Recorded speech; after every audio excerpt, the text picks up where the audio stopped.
America के president Donald Trump ने जो प्रेस कॉन्फ्रेंस की थी, उसके अंदर उन्होंने बोला कि हमको अब ईरान का जो ऑयल है वो यहाँ पे नहीं चाहिए और जो वॉर है वो यहाँ पे हम एंड करने वाले हैं आगे आने वाले 3 से 4 वीक के अंदर। इसी के साथ में यहाँ पे जो क्रूड ऑयल है उसकी प्राइस के अंदर लगभग 7 से 8% के आस-पास पंप देखने को मिला है और जो ब्रेंट ऑयल है उसके अंदर भी काफ़ी अच्छी प्राइस के अंदर सर्ज देखने को मिली है। इसका मतलब आगे आने वाले टाइम के अंदर मार्केट के अंदर वोलेटिलिटी काफ़ी ज़्यादा देखने को मिलेगी और डोनाल्ड ट्रम्प इस लड़ाई को कहीं न कहीं एक लंबा खींचने वाले हैं और हो सकता है यहाँ पे जो ऑयल की जो प्राइस है वो वापस $130 $140 के आसपास आपको देखने को मिलने वाली है। डोनाल्ड ट्रम्प ने बोला है कि हमने यहाँ पे ईरान की जो मेजर डैमेज किया उसके अंदर ईरान की नेवी है, जहाँ पे हमने उसको पूरी तरह से डिस्ट्रॉय कर दिया। इसके अलावा ईरान की जो एयरफोर्स है उसको डिस्ट्रॉय कर दिया। ईरान का जो न्यूक्लियर पावर प्लांट का जो प्रोजेक्ट चल रहा है उसको हमने यहाँ पे डिस्ट्रॉय कर दिया और हमारा जो मेन मोटो था, हमारा जो मकसद था कि यहाँ पे ईरान है वो न्यूक्लियर जो प्रोजेक्ट चल रहा है वो यहाँ पे ना करे, तो हमने उसको डिस्ट्रॉय कर दिया है। तो ये कहीं न कहीं यहाँ पे अमेरिका की तरफ से जो अनाउंसमेंट किया गया है, इसकी वजह से मार्केट के अंदर काफ़ी ज़्यादा पैनिक सिचुएशन देखने को मिली है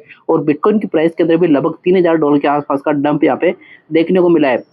गोल्ड की प्राइस के अंदर भी काफ़ी अच्छा यहाँ पे मोमेंट देखने को मिला है, प्राइस के अंदर अप एंड डाउन दोनों तरफ से देखने को मिला है और लिक्विडिटी मार्केट के अंदर लोगों का जो नुकसान हुआ है, वो बहुत बड़ा यहाँ पे इस अनाउंसमेंट की वजह से देखने को मिला है। अब आगे आने वाले टाइम के अंदर क्या हो सकता है, इसको देखते हुए कहीं न कहीं अब यहाँ पे जो दूसरे कंट्रीज़ है, वो यहाँ पे यूएस के ऊपर दबाव बनाएगी कि ये जो वॉर चल रही है, इसको यहाँ पे यहीं पे खत्म कीजिए और जो स्ट्रेट ऑफ हार्मुज़ है, जो डोनाल्ड ट्रम्प ने तो साफ-साफ बोल दिया कि हमको स्ट्रेट ऑफ हार्मुज़ की ज़रूरत नहीं है, हमारे पास ऑलरेडी काफ़ी ज़्यादा रिज़र्व के अंदर ऑयल पड़ा है, यहाँ पे क्रूड ऑयल पड़ा हुआ है और अलग अगर किसी कंट्री को चाहिए यहाँ पे क्रूड ऑयल, तो हम वो तेल देने के लिए तैयार है, मतलब क्रूड ऑयल देने के लिए तैयार है। जिसको जेट फ्यूल चाहिए, तो जेट फ्यूल देने के लिए तैयार है और अगर नहीं लेना चाहते हो, तो आप स्ट्रेट ऑफ हार्मुज़ से ले सकते हो और हार्मुज़ है वो यहाँ पे यूएस के लिए पूरी तरह से क्लोज़ है, साफ-साफ यहाँ पे ईरान की तरफ से कह दिया गया